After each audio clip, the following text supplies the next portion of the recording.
বন্ধুরা, এই দেখতে পাচ্ছেন এটি আমার বাগানের একটি কাটিমন আমের গাছ। এই গাছটিতে গামোসিস বা আঠাঝরা রোগের আক্রমণ হয়েছে। তো আমরা এই রোগটি কিভাবে সেরে তুলব গাছ থেকে, শেষ পর্যন্ত দেখে নিন, তাহলেই বুঝতে পারবেন।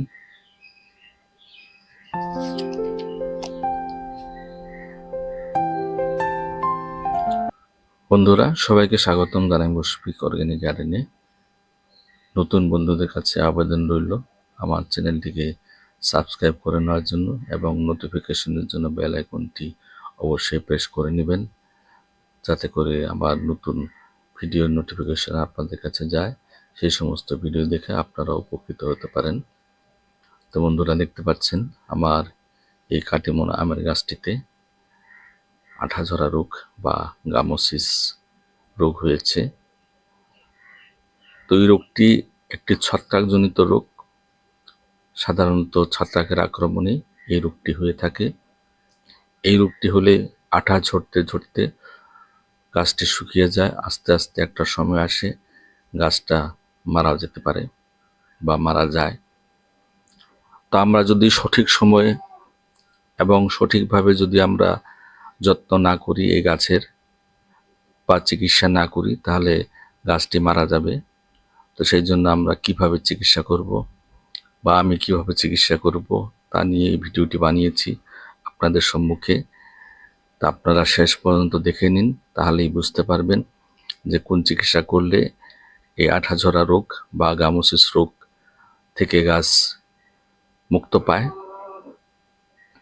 তো বন্ধুরা, দেখতে পাচ্ছেন আমার প্রত্যেকটি কাণ্ডর বাকল থেকে আঠা ঝরা শুরু হয়েছে। তো বন্ধুরা, ঔষধ লাগানোর আগে প্রথমে আমাদেরকে যে সমস্ত জায়গা থেকে আঠা ঝরে সেই জায়গাগুলো পরিষ্কার করে নিতে হবে।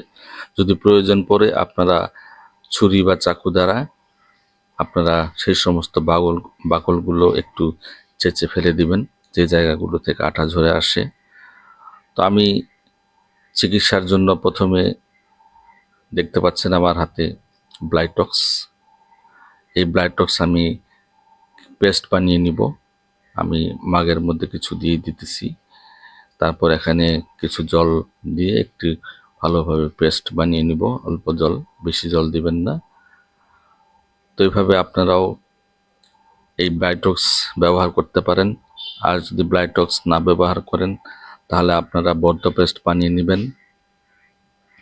বদ্ধ পেস্ট বানাতে গেলে আপনাদেরকে চুন আর কপার সালফেট ব্যবহার করতে হবে। দুটি একসাথে মিশিয়ে আপনারা বদ্ধ পেস্ট বানাতে পারেন। আর যদি বদ্ধ পেস্ট বানান, তাহলে আপনাদেরকে 6 ঘন্টার ভিতরে ব্যবহার করতে হবে, নাহলে 6 ঘন্টা পরে সেই বদ্ধ পেস্টের আর পাওয়ার থাকবে না। তো সেই জন্য আপনারা বদ্ধ পেস্ট বানিয়ে নিলে 6 ঘন্টার মধ্যে ব্যবহার করতে হবে। তো আমি এই কপার অক্সিক্লোরাইড গ্রুপের ফাঙ্গিসাইডটি বা ছত্রাকনাশকটি আমি পেস্ট বানিয়েছিলাম। এখন ভালোভাবে প্রত্যেকটি জায়গার মধ্যে লাগিয়ে দিতেছি। তো এইভাবে আপনারাও লাগিয়ে দিবেন। আমি এইভাবে 3 দিন প্রয়োগ করেছি আমার এই গাছটিতে। 1 সপ্তাহ পর পর 3 দিন প্রয়োগ করেছি। 3 দিন প্রয়োগ করার পর আপনারা সামনে দেখতে পাবেন আমার গাছটি সুস্থ হয়ে উঠেছে। তো সেই জন্য আমি এই ভিডিওটি আজকে বানিয়েছি। প্রথম পার্টটি আমার চ্যানেলে দেওয়া আছে। এই যে পার্টটি দেখতেছেন, এই পার্টটি আমার চ্যানেলে দেওয়া আছে। তার পরের পার্ট এই ভিডিওর সাথে আমি যোগ করে দিয়েছি। এর একটু পরে দেখতে পারবেন যে আমার গাছটি আসলেই ভালো হলো কি না হলো, আপনারা নিজ চোখে দেখতে পারবেন। তো দেখতে পাচ্ছেন বন্ধুরা, এই গাছটি ভালো হওয়ার পর অনেক কুশি গাজিয়েছে, অনেক পাতা গাজিয়েছে। আর এই দেখতে পাচ্ছেন কাণ্ডগুলো একদম সুস্থ হয়ে উঠেছে। দেখতে পাচ্ছেন কোনো আঠা ঝরা রোগ বা গামোসিস রোগ আর নাই। কাণ্ড থেকে কোনো আঠা আর ঝরতেছে না। দেখতে পাচ্ছেন বন্ধুরা। তো আমি আবারও আরেকবার লাস্ট লাগিয়ে দেব, তারপর আর আমাদেরকে দরকার পড়ে না লাগানোর জন্য। যদি বাই চান্স কোনোদিন আবার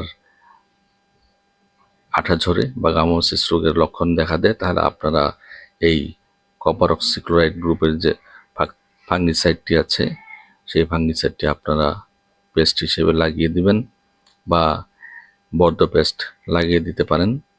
এই দুইটিতে আপনারা গামোসিস রোগের খুব কাজ করে। আপনাদের সম্মুখে প্রমাণস্বরূপ এই গাছটি আমি আপনাদেরকে দেখিয়ে দিতেছি। দেখতে পারলেন আমার গাছটি একদম সুস্থ সবল হয়ে উঠেছে। তো এইভাবে আপনারাও আপনাদের গাছের যে কোনো রোগ পোকা হলে, আমার বিভিন্ন ধরনের রোগ পোকা বিভিন্ন গাছের আমার প্রত্যেকটি আমার চ্যানেলে দেওয়া আছে। তো সেই সমস্ত গিয়ে আমার চ্যানেলে দেখতে পারেন। বিভিন্ন গাছের সব গাছেরই রোগ পোকা আক্রমণ এবং প্রতিকার সবকিছু দেওয়া আছে।